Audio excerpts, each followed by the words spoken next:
நாம் அனைவரும் ஆவலுடன் எதிர்பார்த்து காத்திருக்கக்கூடிய இந்த அக்டோபர் மாதத்துக்கு உண்டான பலன்களை விவரமாக காண இருக்கிறோம். முதல்ல என்னென்ன கிரக மாற்றங்கள் அப்படிங்கிறத பார்த்து விடுவோம். புதன் என்ற கிரகம் சொந்த வீட்டிலிருந்து அக்டோபர் மாதம் 3ஆம் தேதி துலா ராசியில் சஞ்சாரம் செய்ய இருக்கிறார்.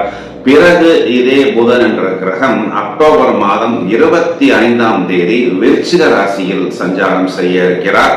சுக்கிரன் என்ற கிரகம் கன்னி ராசியில் நீசம் பெற போகிறார். இருந்தாலும் புதனுக்கும் சுக்கிரனுக்கும் பரிவர்த்தனை இருப்பதனால் நீசபங்க ராஜயோகம் என்ற அமைப்பும் இருக்கிறது.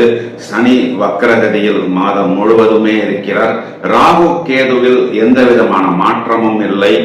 17th அக்டோபர் அதாவது ஐப்பசி மாசம் இந்த சூரியன் என்ற கிரகம் கன்னிராசியை விட்டு துலா ராசியில் நீசமடைய போகிறார். இதையும் தவிர மாதத்தின் கடைசியில் அதாவது 28